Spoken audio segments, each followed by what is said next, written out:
What's going on, guys? It's Jimmy here. The Fed is really going to be sticking it to the average everyday Americans this week with probably yet another interest rate hike, as if it wasn't bad enough here.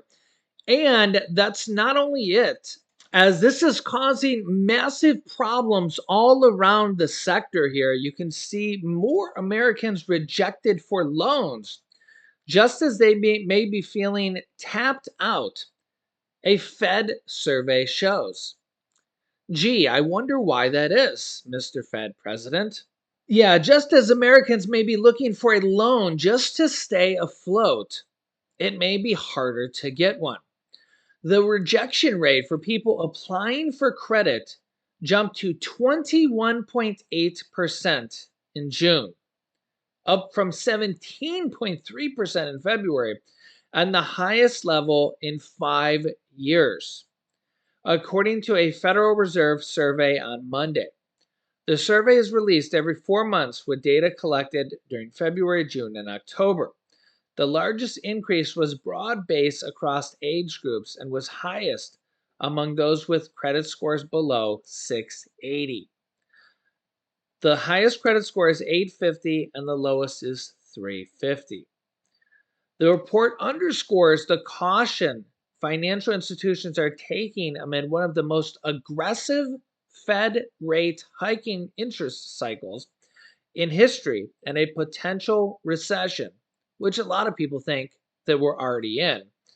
Major banks like JP Morgan Chase, Citigroup, Wells Fargo, and now Bank of America reported they were setting aside more money to cover bad consumer loans as credit balances rise. Delinquency rates in credit cards and other retail lines are rising and expected to rise further before leveling off to normal levels. Yeah. And you can see here we have a momentous week ahead as the Fed and major banks are near pivotal points here. Potentially another interest rate hike coming. Goldman Sachs expects all-time high oil demand to spur large deficits, boosting oil prices and gas prices to boot. The investment bank projects Brent crude to rise above $80 a barrel, now to $86 a barrel of oil by year end. Goldman Sachs predicts an all-time high demand in oil markets, leading to a quote, sizable deficit. A sizable deficit.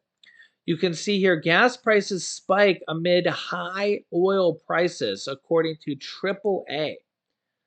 AAA. Yeah, gas prices spike. And this is not really what we want to be seeing here. Yeah, Joseph Managle, a Secretary General of the IEF, International Energy Forum, attributes the push in oil prices to an increasing demand from China and India, two of the biggest oil consumers right after the US. Oil markets will face serious problems as demand from China and India ramps up. Yeah. He also spoke to CNBC about the liquefied natural gas market, crediting the stability in Europe's energy market to a warmer than expected winter in 2022.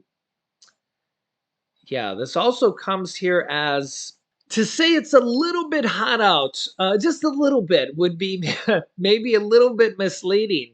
You can see here people in Phoenix are actually getting third-degree burns from the pavement as heat wave fries the city. Arizona's capital has seen record-breaking high temperatures over the past few weeks.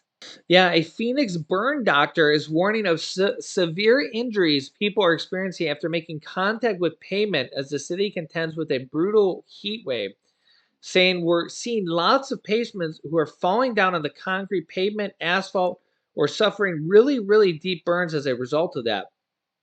Don't walk around with your shoes off. That's for sure.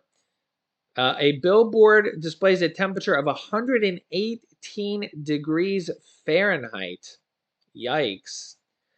In those kind of situations, the burns are almost always third degree. On a hot afternoon, black asphalt can reach 170 to 180 degrees.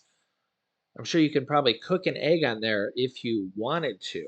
I actually seen this post in San Antonio, Texas, of this woman who baked bread in her mailbox. She apparently had like a brick mailbox. You can kind of see the picture here of this lady who had a brick mailbox and put some bread inside of it, and it apparently gets so hot in there that she put a loaf of bread in there and it baked the bread in, I think she said, about 45 minutes.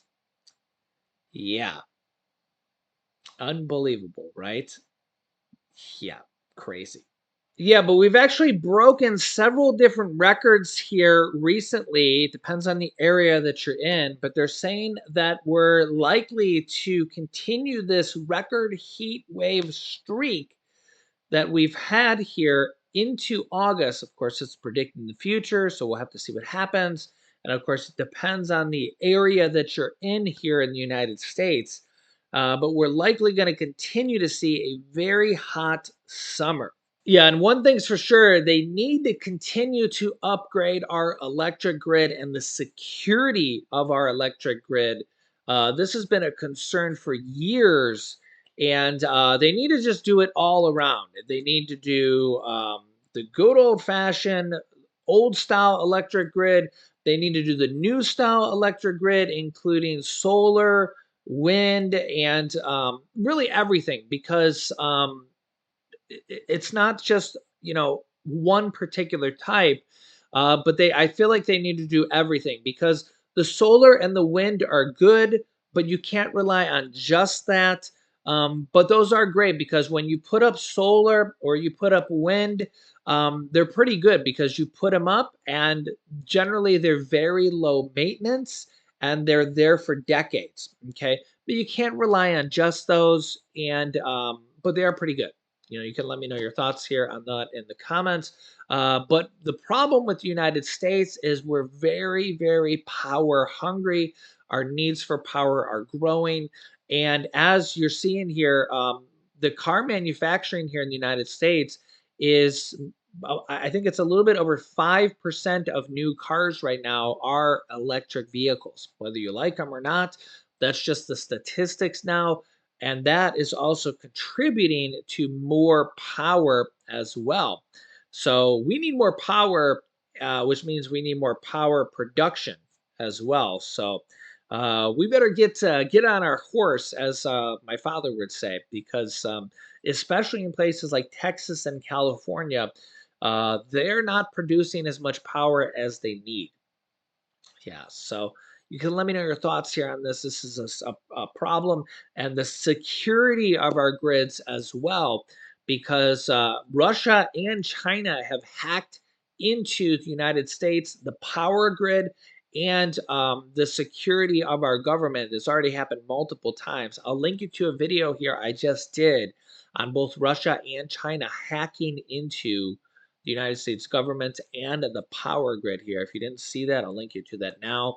So make sure to click the subscribe button down below and the bell icon so you don't miss out on any new videos here on our YouTube channel. It's completely free to do so. New videos come out here every day at 10 a.m., 3 p.m., and 8 p.m. Eastern Standard Time. Also, thanks for liking and sharing these videos. Click here to see Russia openly speaking about attacking NATO countries, or click here to see the video about Russia and China openly actually hacking us.